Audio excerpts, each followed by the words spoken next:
ওদের মালিককে আমি হারিয়েছি আর অভিজিৎ গাঙ্গুলিকে 2.5 লাখ ভোটে আমি জেতাবো।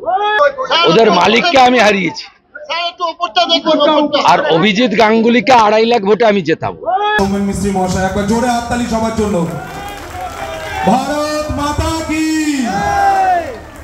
ভারতীয় জনতা পার্টির কার্যকর্তারা সবাই মিলে একবার করজোরে জোরে হাততালি। জয় জয় শ্রীরাম, জয় জয় শ্রীরাম।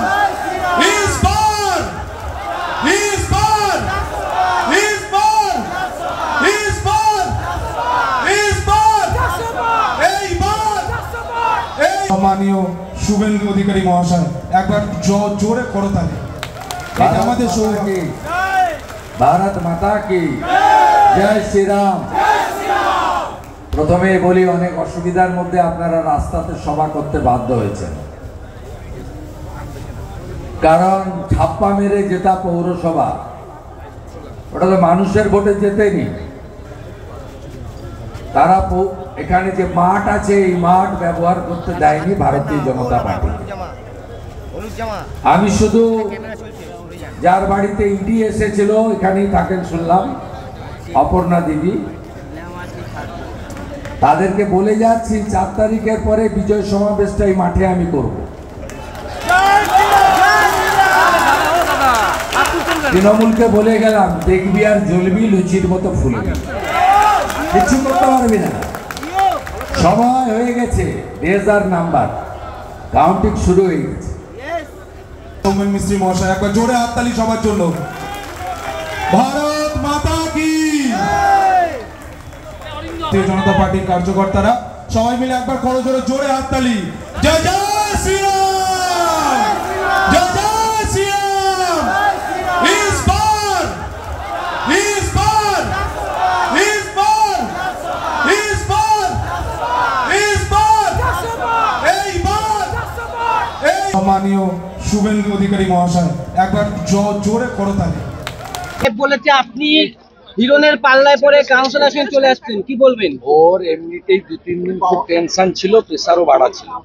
23 তারিখ সকালে কি বলবেন, তারপরে সকালবেলা দেখার পরে স্বাভাবিকভাবে কথাবার্তার অসংলগ্ন ধরা পড়ছে এবং স্বাভাবিকভাবে এটাকে একটু ক্ষমা সুন্দর দৃষ্টিতে দেখাই ভালো। কালকে আপনাকে মুখ্যমন্ত্রী রূপে দেখতে চাইছে দেব? দেব কি তাহলে আপনাকে মুখ্যমন্ত্রী রূপে দেখতে চাইছে? দেব কাকে দেখতে চাইছে, কিভাবে দেখতে চাইছে সেটা তো আমার বিষয় নয়। বিষয়টা হচ্ছে দেব যে কাণ্ডটা করেছে সেই কাণ্ডটা আমি এক্সপোজ করে দিয়েছি। এক্সপোজ করে দেওয়ার কারণে দেব বুঝেছে যে প্রচারের শেষ দিনে ওর ড্যামেজ হয়ে গেছে। ও যদি এই ধরনের কথা বলে থাকে সেটা ওর ড্যামেজ রিপেয়ারিং করার জন্য। কিন্তু সবাই জানে তৃণমূল কোনো রাজনৈতিক দল নয়। আমি তো ওই দলটা অনেকদিন করেছি। ওই দলে একটাই পোস্ট আর সব ল্যাম্প পোস্ট। তৃণমূলও তেমন, মমতা ব্যানার্জি মালিক আর তার ভাইপো হচ্ছে ম্যানেজিং ডাইরেক্টর। স্বাভাবিকভাবে দেব কি বললো না বললো, কাকে চাইলো না চাইলো, তার সঙ্গে বাস্তব বা রাজনীতির কোনো সম্পর্ক নেই। আজকের যে মিটিংটা করলেন সেটা অপর্ণা মৌলিক চেয়ারম্যানের বাড়ির সামনে, কি বার্তা? অপর্ণা মৌলিক মিউনিসিপাল রিক্রুটমেন্ট স্ক্যামে অবৈধভাবে চাকরি বেচেছেন, অবৈধভাবে চাকরি বেচেছেন এবং তার বাড়িতে ইডি রেড হয়েছে এবং অয়নশীলের বাড়িতে যে ওএমআর শিটগুলো পাওয়া গেছিল তাতে কামারহাটি পানিহাটির সাথে সাথে বরানগর মিউনিসিপ্যালিটিরও রিক্রুটমেন্ট স্ক্যামের চাকরি লিস্ট পাওয়া গেছে। দমদম দাওয়াইয়ের বার্তা দিয়েছেন প্রকাশ্য মঞ্চ থেকে গতকাল মদন মিত্র, কি বলবেন? মদন মিত্র দমদম দাওয়াইয়ের বার্তা দিয়েছেন। ওনার কথার উত্তর দেওয়া আমার উচিত নয়। উনি নন্দীগ্রামে 21 সালে গিয়ে বলেছিলেন মমতা ব্যানার্জি যদি না জিততে পারে তাহলে আমার এইটুকু থাকবে, এইটা বাদ চলে যাবে। নন্দীগ্রামে মমতা ব্যানার্জি হেরেছেন, কিন্তু ওনার এটাও আছে আর এটাও আছে।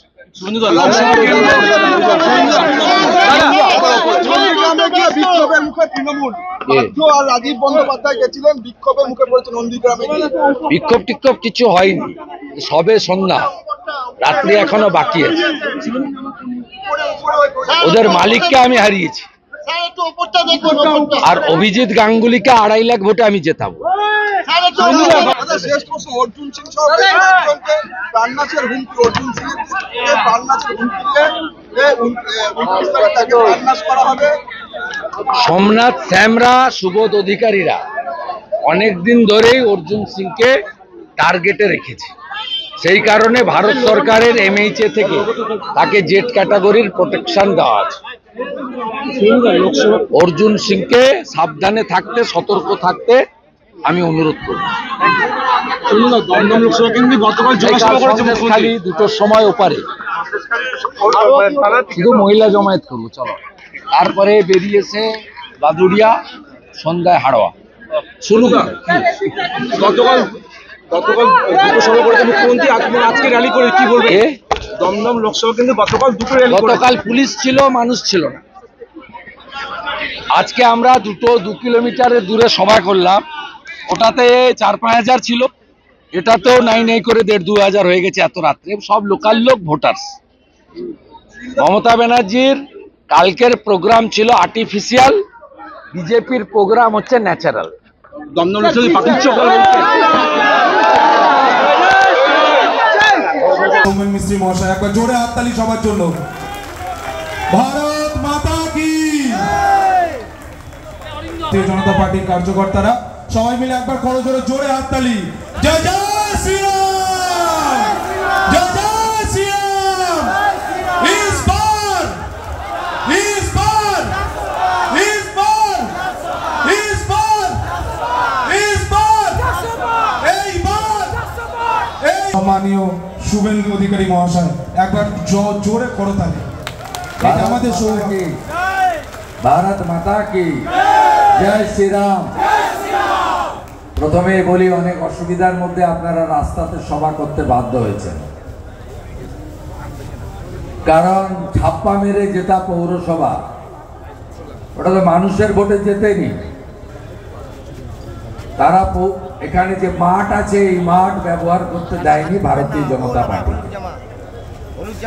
আমি শুধু যার বাড়িতে ইডি এসেছিল, এখানেই থাকেন শুনলাম, অপর্ণা দিদি, তাদেরকে বলে যাচ্ছি 4 তারিখের পরে বিজয় সমাবেশটা এই মাঠে আমি করব। তৃণমূলকে বলে গেলাম, দেখবি